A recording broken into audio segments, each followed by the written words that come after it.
morning, everyone. My name is Elizabeth, and I'm a proud native of Washington Heights, New York. For the past 25 years, I've been actively involved with Clubhouse, and I'm confident to say I've been transformed my life in countless ways. When I was in high school, I got into a serious altercation and was expelled from school. Due to the consequences of my actions, at 16 years old, I was homeschooled. My options were slim, but because no school wanted to accept me due to my history, nonetheless, I graduated high school with an advanced Regents diploma. Throughout my homeschool career, I was a straight-A student. It was there I met my teacher, who introduced me to Columbia University, where I studied computer science and finished with my certificate in computer programming. Despite my academic success, trouble found me again. I ended up in jail on Rikers Island for approximately 4 months between 2011 and 2012. I first discovered the Clubhouse model as a teenager during a crucial transition after aging out of St. Luke's program in Harlem. At that time, my social worker moved into Venture House Queens, and I followed her lead. Now I've been a member of Venture House Queens for 4 years and recently joined Venture House Bronx, which is closer to home.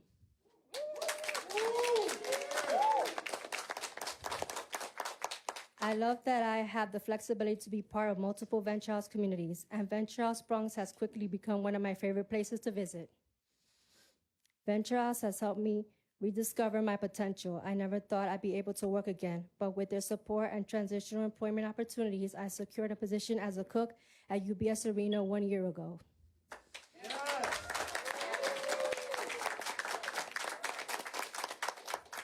Thanks to the connections and encouragement I've received through my peers, I also volunteer at Gotham EMS and Bedford-Stuyvesant EMS as I pursue my dream to become an EMT.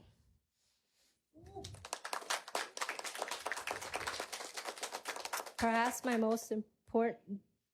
most importantly, the social skills and confidence I've gained through Venture House helped me grow closer to my family and build stronger relationships at home. I want to be a role model, especially for my 15-year-old son. The impact of these communities have deeply, personally, and extremely life-changing, and I'm grateful every day to be a part of them. I thank the Adams administration for their support of Clubhouse and opportunities these spaces give our community.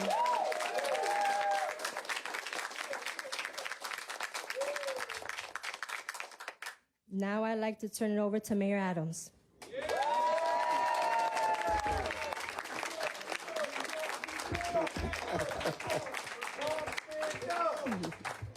You know that, Liz, that was a powerful story, and I am sure that if we were to speak with each one of your colleagues here, their stories would be similar.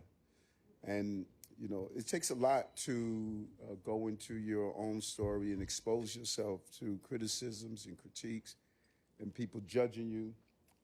And, you know, when you come and you share part of yourself, you just really want people to know that they're not alone. We all move around like we are perfect, but in fact, we're not. All of us are going through something. That's right. You know, all of us are having those moments. And, you know, when you come and just give us your story, it compels all of us to feel a level of comfort of that I can be who I am. You may not have heard it, but I'm perfectly imperfect. Perfectly imperfect. You know, but I'm dedicated. That's right. That's more important. And I am at home here. Yes. You know, I'm at home here. When I walk into places and spaces like this of perfectly imperfect people, you can feel at ease, because all those perfect folks, I don't want to hang out with them. You know, I don't want to hang out with them. So I really thank you, Liz. I value you, and I'm going to, from time to time, when I'm up in the BX, I'm going to come into this clubhouse and just sit around and hang out with you guys and ladies. And cook a meal. Who cooks the best meal here? You know, we're going to cook a meal. I'm going to give you one of my plant-based meals, you know, and, you know, just enjoy some food. You know, the clubhouse are important. It was first introduced to me by former Commissioner Dr. Fassan, who was a part of a clubhouse. And I was just really blown away when I was running for office. And when he shared with me the concept, I asked him to join the team. And we immediately looked into what we can do around clubhouses because loneliness is a major social determinant to health. Not feeling like you're part of a community, not feeling that you're part of a group, it actually has an impact on your physical health. And that is why it is so important to have places like the clubhouse, these clubhouses. And from day one, that's what we said we were going to do. We were going to tackle severe mental health illness or just mental health illness. We were not going to ignore it. It was a Herculean task to build that trust and allowing people to know that the city is here for them. And I wanted to be, clear on that. I always talk about when I finished my law enforcement career, and even when I think about it, sometimes I get choked up. I was having a meal with my son, Jordan, and I just finished the career, and Jordan looked at me one day, we were eating, and he said, Dad, are you all right? And I said, yeah, I was joking it off because as police officers, you joke off, you laugh at everything. And he grabbed my hand and didn't let me pick up the next bite. And he looked at me and he says, Dad, are you all right? And I had to think about it, that I wasn't.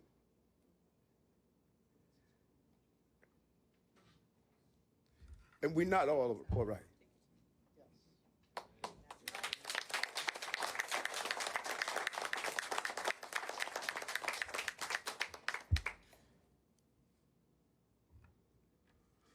That's why we're here today. We're here today to announce 13 newly contracted clubhouses across the 5 boroughs because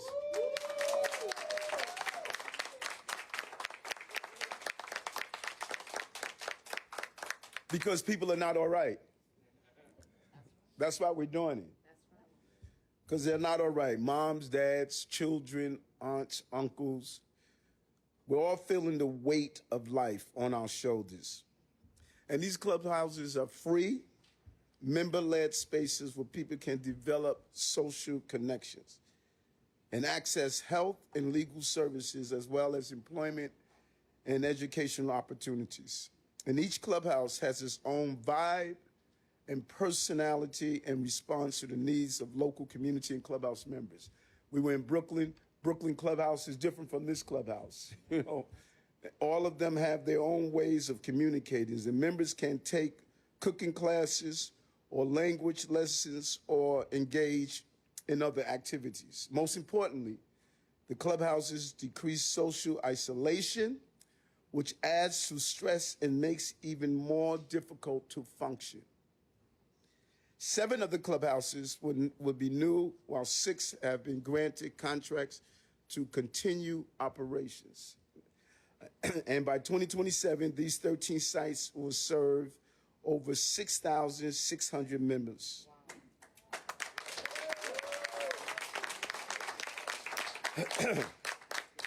And we're really proud of this. We're really, really proud of this. This is one of our most significant achievements. The clubhouses continue our End of Culture of Anything Goes campaign, which highlights our work to change the laws and culture around handling untreated serious mental illness. We were just walking past people. We were watching people in pain, that old soulful ballad. If you take a close look at my face, my smile is out of place, and you'll see the tracks of my tears. People were hurting in front of us, and we was just saying, good morning, how are you? They were saying, we're hurting. We were saying, have a nice day. Instead of stopping and saying, I want to help you through the day. And that's what this is about. We do not believe it is humane or neighborly to allow our fellow New Yorkers to suffer when they need help. It's just wrong. It's just wrong.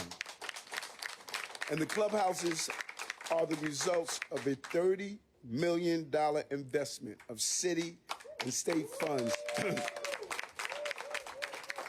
which led the Department of Health to release an RFP to expand the clubhouse model. This is the first expansion in over 30 years, So as we saw the need go up, we did nothing to keep up with the need. The clubhouse model complements our Scout and PATH programs, what we're doing in our subway system, where people are living in our subway system with the need of care, and we're in the system talking one-on-one with people, building their trust. It also expands on our 1,400 new safe haven and stabilization beds for New Yorkers in need. Additionally, this year, the state passed a law that removes barriers to psychiatric care for those unable to recognize their own need for it. And we have been a long advocate of it, and we're thankful that they passed the law. We think there's more to be done, and we're going to continue to advocate for it. We're also making sure that new data in involuntary hospital transport will be publicly available as we make the process as transparent as possible. Our goals is to show how important this step is for our city, because justice and compassion, they must go together. Not that they can go together, they must go together. And serious mental illness is a serious problem for those suffering from it, and it impacts the family. One who's experienced serious mental illness is not alone. The family is also impacted. I hear the stories all the time when I'm on the streets. Family members are just asking, how could they help? No one wants to see a family member go through a severe mental health issue. They want to be there for them, and we have to be there for their families. Compassionate responses like clubhouses are crucial to solving the problem, and we are proud of what we're doing in this space, and we're going to continue to help our brothers and sisters who are in care, particularly those who come from a faith. I say it over and over again. If Matthew, Mark, Luke, and John was here right now, they'll be in this clubhouse helping our brothers and sisters. I'm going to turn it over to Dr. Moore.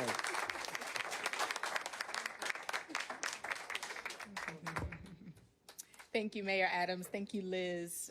Thanks to all of you for having us today. It is really an honor to get to celebrate this huge milestone with you. And I know you all feel it, but as soon as you step into this space, you feel the support, you feel the healing. This is a model that's about healing. And as the city's doctor, that is one of my top priorities. How do we, thank you, yes.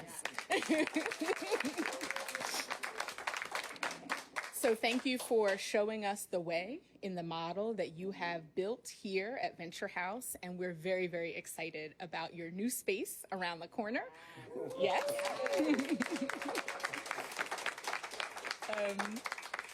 I also want to acknowledge Venture House CEO Juliette Douglas for hosting us.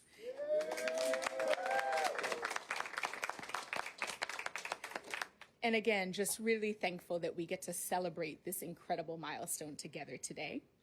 Because of the Adams administration, after entering new contracts to increase clubhouse access and improve services for the first time in nearly 30 years, as the mayor said, all 13 clubhouses across 5 boroughs are now open and operating.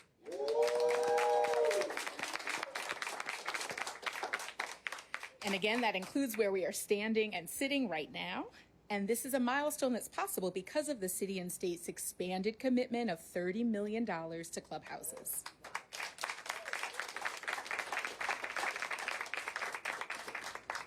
The social support and community and healing that is possible here in Venture House Bronx is priceless for adults living with serious mental illness. Yes. Here, I know that part of what you do is helping members to find employment and educational opportunities, connections to housing and healthcare, and consistent social connection, which can completely change the trajectory of someone's life.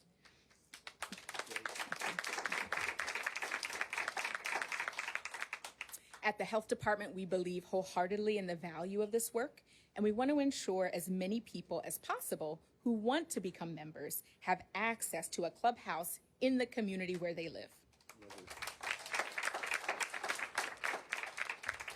As Liz mentioned, she spent years coming and commuting to the Venture House location in Jamaica, Queens, and we're so grateful for her voice today and her ability to share with us the path forward, providing and sustaining this newly contracted clubhouse.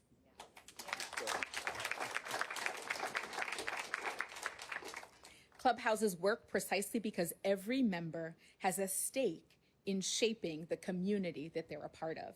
And the clubhouse space we're in today is a blueprint for what's to come. Its members, some of you here today, are quite literally building it from the ground up. And we know that creating and participating in clubhouses can be a lifeline. A sense of community informs every aspect of health. Yes, thank you. I myself am an internal medicine doctor, and the majority of my patients who get hospitalized often have a form of chronic disease, and serious mental illness is the most common condition I see amongst my patients. I know how quickly social isolation can erode both mental health and physical health, and regardless of any diagnosis, we all need to feel connected. Yes.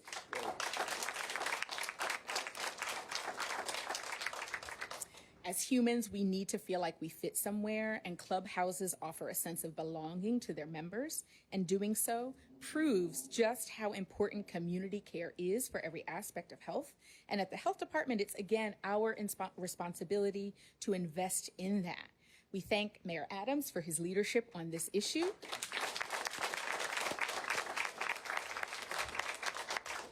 And again, I could not be more proud to see the investments that we've made coming to fruition today and so many days ahead of us. Thank you again. Thank you. Thank you, Doctor. Why don't we do a few, yeah. Mm-hmm.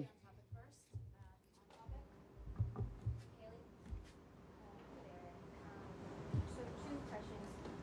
About the smaller clubhouses who weren't eligible for government funding because of the new RFP requirements, are those going to be phased out, or is there a plan to keep them open too?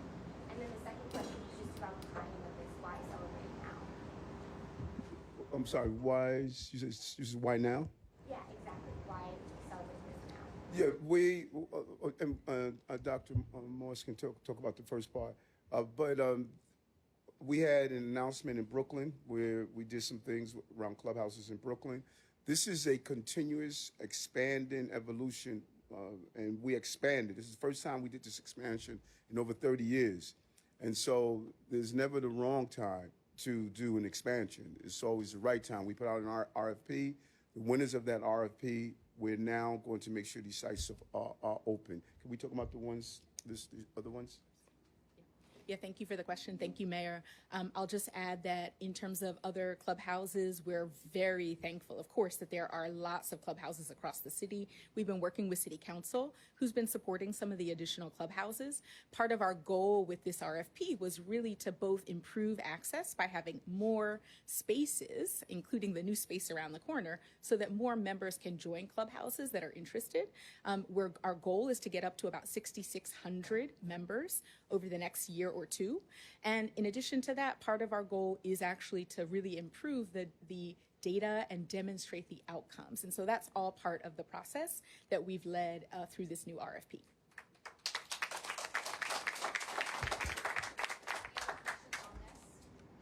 Okay, folks, I'm gonna do a few off topics. You know, you could be excused from this, okay? Yes. Brother, what are you cooking over there? Huh? I saw that. You know that? So I'm gonna sample your cooking, okay?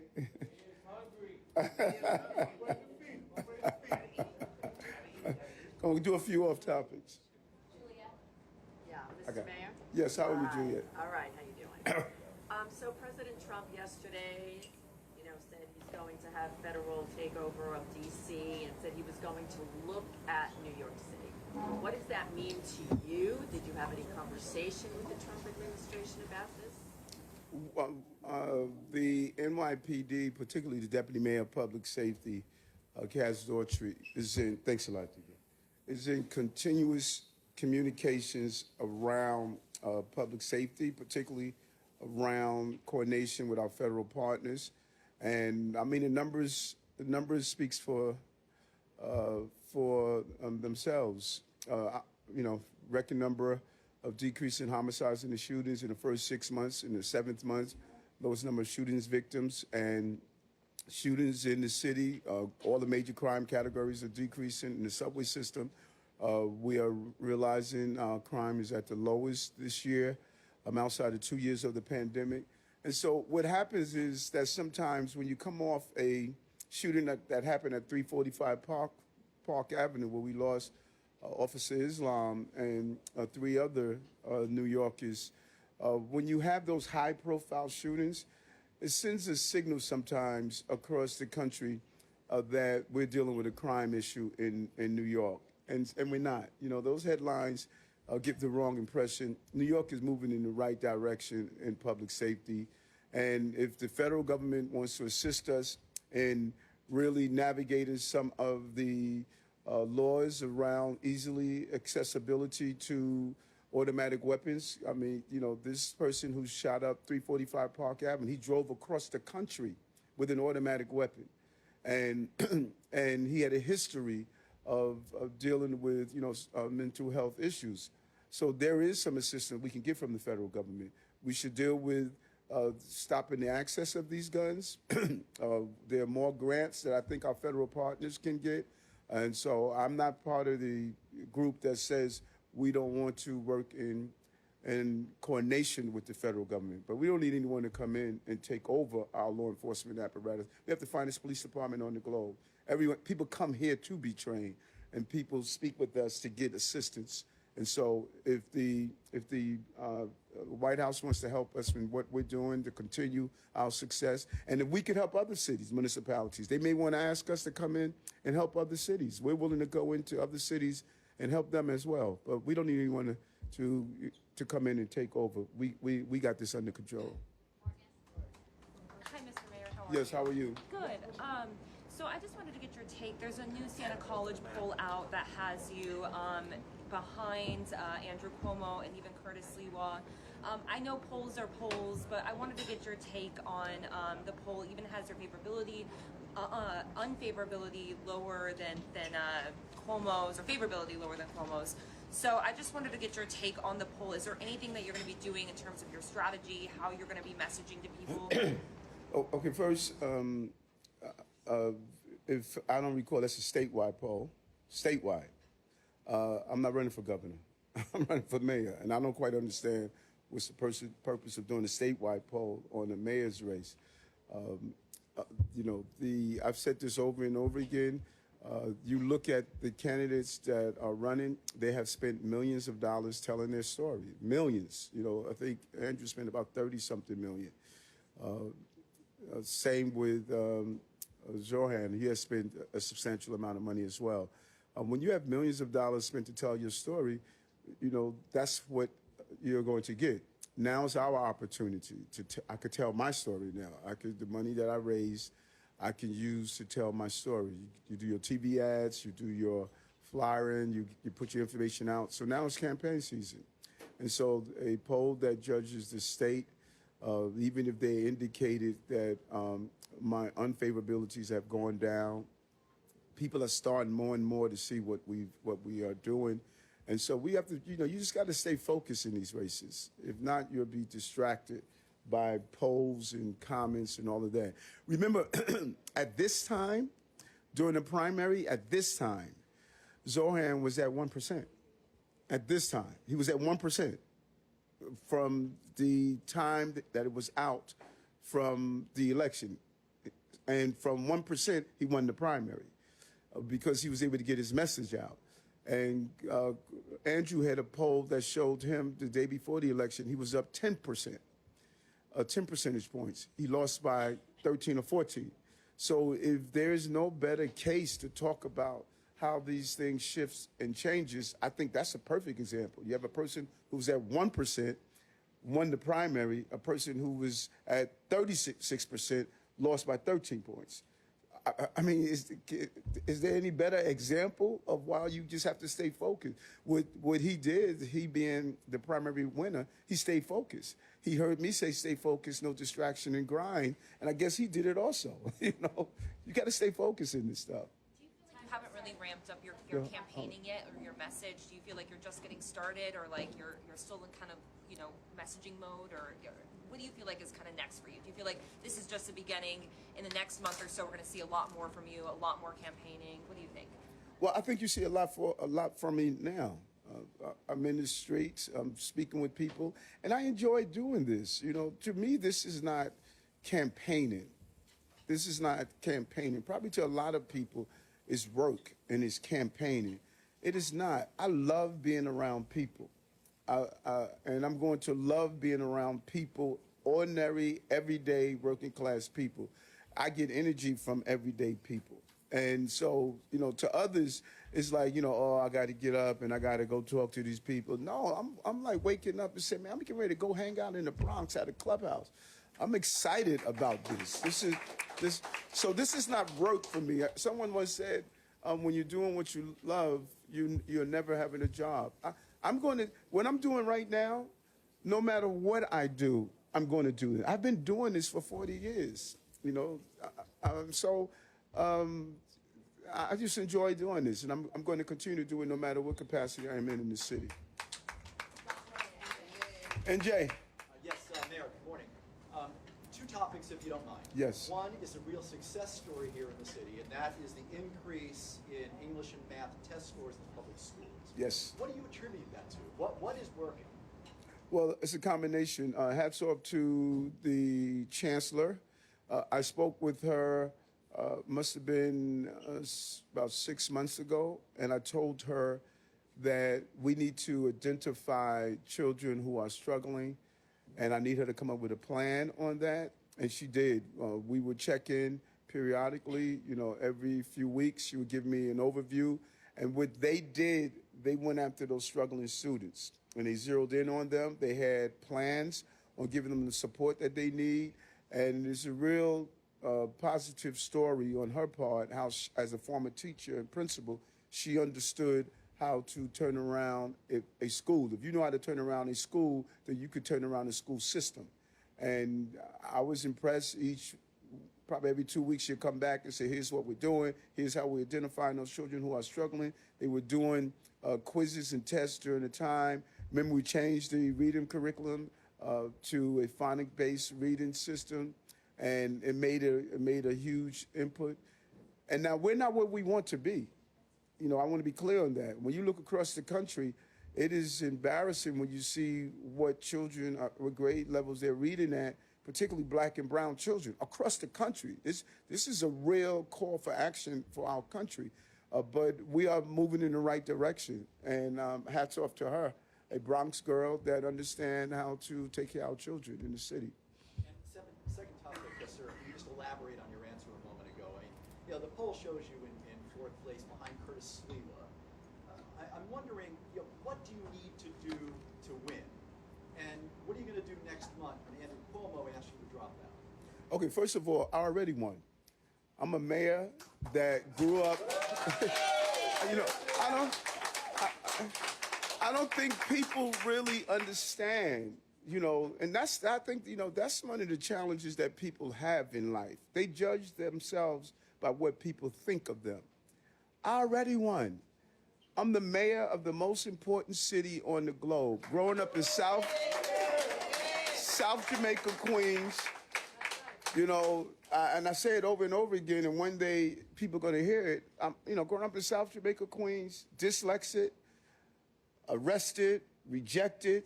Now I'm elected to be the mayor. I mean, you know, so, I mean, God is good. And so if I wake up every day and say, oh my God, I'm a failure because somebody think of me this way, someone gave me the finger, someone yelled at me, no, I have already won.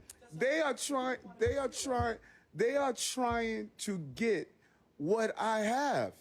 Let's understand that. Let's understand it. There were, what were they? There were 13 people 13 people running to be mayor, 13 people wanting to have what I have right now, 13 people. Either I'm going to get it or someone else. But those other 12 will never get what I am. You know, I'm the mayor right now. And so I'm going to do what I have to do to be reelected because of what we have done while we're in office. All these broken promises, you know, we have what, 5 people that are still in the race. 3 of them don't have any record at all, no record. One of them, he's running from his record. I'm the only one that has a record. I'm the only person in the race. And that's why you could critique me. That's why all of you could ask me questions. It's because I have a record. My expansion of clubhouses, what I did with Scout, more jobs in the city history, drop unemployment, brought down crime, removed thousands of guns off our streets, no more taxes for low-income New Yorkers. No more taxes for low-income New Yorkers. Drop the cost of child care from $220 a month to less than $20 a month. Earned income tax credit increase. Paying off college tuition for foster care children. High-speed broadband for NYC residents for free so they can have access to it. I mean, so let me finish my flow. Let me finish my flow because, you know, I'm flowing right now. I want to keep flow. So no matter what happens, I improve the lives of working class people. That's what I said I was going to do when I was running. I said I was going to improve the lives of working class people. I did that. Now I want to complete doing that. And so if the people of the city say that, you know what, we want someone else to do it, I mean, that's life. I can't sit back and complain. I sold my vision to the city. They said, this is what we want, and I have to get out there and sell. This is what I'm going to do for you in the next 4 years. But the people of the city is going to make that determination. They're going to hear me, and they're going to say, do we want to continue after we heard you, Eric? And then I make a decision, and it's all cool. Variety of polls, given the variety of the polls and where you are in the polls, given the variety and the consistency in the polls, what is going to be your breakthrough moment or announcement to jump up in the polls or get beyond? Yeah. Okay. Will we agree on this? I want us to agree on this. When Mandani was 1% in the poll, many of you would have told him, you're 1%, get out. Should he have listened to you? If he would have listened to you, he would not have won the primary. He was 1%. And many people said, you're 1%, get out of the race. So that's what I want to say to the people here in the clubhouse. Don't listen to the haters. Let them be your waiters. You know what I'm saying? You know, so think about it. I don't even see how y'all not even factoring this in.